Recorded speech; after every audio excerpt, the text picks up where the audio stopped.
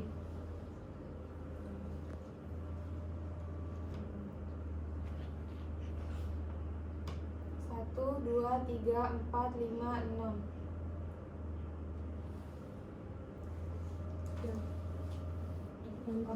5, 6.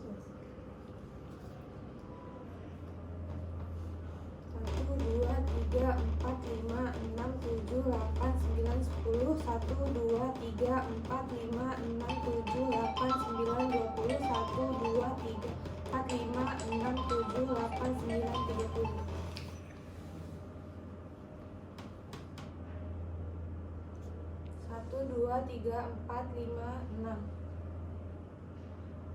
5, 6, 7, 8, 9, 10. 1,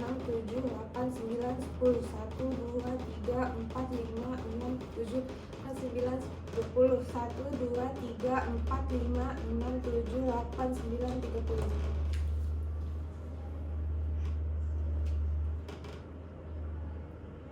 1, 2, 3, 4, 5, 6. 1, 2, Baru 4 ya. Keempat ya dia. Lanjut. 1, 2, 3, 4, 5, 6, 7, 8, 9, 10. 1, 2, 3, 4, 5, 7, 8, 9, 20. 1, 2, 5, 6, 7, 8, 9, 30.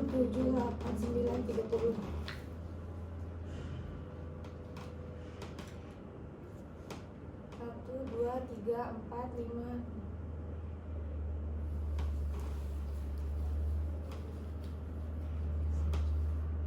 1, 2, 3, 4, 5, 6, 7, 8, 9, 10. 1, 2, 3, 4, 5,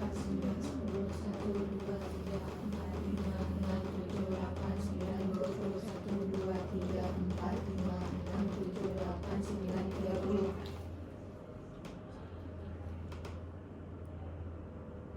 2, 3, 4, 5, 6. Kemudian evaluasi.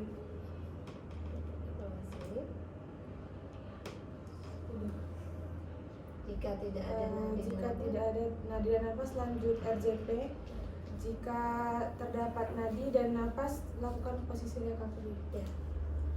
Posisi recovery mungkin ada yang bisa bantu satu orang. Bintang lagi, bintang lagi. Ya, jadi keroncong bintang.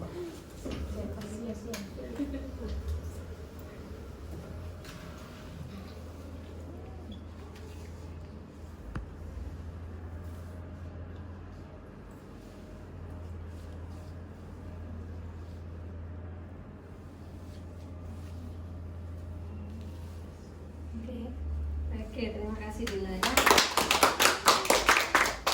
Oke, tadi sudah mempraktekkan RJP sebanyak 5 siklus ya, luar biasa ya. Oke, jadi praktiknya sudah dilakukan, RJP sudah dicoba ya. Nanti Anda punya tugas latihan masing-masing ya, mandiri lagi di labor ini ya, untuk membuat Anda lebih mahir terkait dengan RJP. Sebelum kita tutup, saya pengen evaluasi. Salah orang bisa? April? Boleh April? Ya, apa tadi algoritmanya RJP barangkali? Kalimatnya pertama 3A, aman diri, aman pasien, aman lingkungan, lalu cek respon, lalu hubungi bantuan, lalu tuh cek nadi. Jika nadi tidak ada dan nafas tidak ada, lakukan RJP. Tapi jika nadi ada, nafas ada, itu hanya diobservasi atau dimonitor. Ya. Lalu jika tidak ada nadi, jika tidak ada nafas, tidak ada nadi, lakukan ventilasi selama 10 sampai 12 sebanyak 10 sampai 12 kali. Ya, terima kasih April ya. Luar biasa. Kita berikutnya ya, tadi sudah dievaluasi. Ada yang lupa. Komplikasi RJP barangkali. Cici, silakan. Boleh? Yang pertama bisa fraktur di iga atau sternum, lalu bisa fly chest, lalu Kontusio iga. kontusio iga, Ada lagi? Iya, ruptur alfa. Ya, cukup ya. Apa tadi RJP dihentikan kapan? Jika pasien sudah ada gerakan, Bu. Sudah ada respon ya dari nafas. Setelah itu jika penolong itu kelelahan, Ya, benar.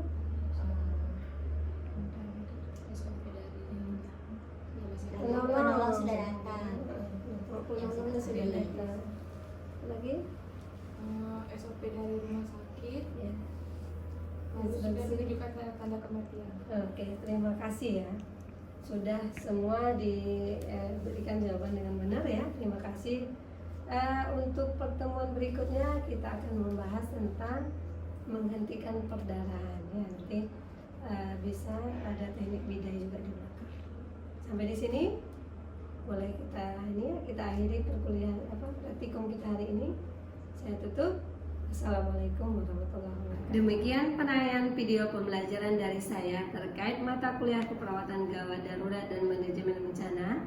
Semoga video ini dapat memberikan gambaran mengenai proses pembelajaran yang saya lakukan sebagai dosen Prodi D ketiga Keperawatan Poltekkes Kemenkes Tanjung Pinang. Petik mangga dapat 5, cuci dulu supaya bersih. Presentasi saya tidaklah lama. Cukup sekian dan terima kasih. Mentari senja telah tenggelam, hujan turun mulai terjatuh. Kututup presentasi dengan salam. Wassalamualaikum warahmatullahi wabarakatuh.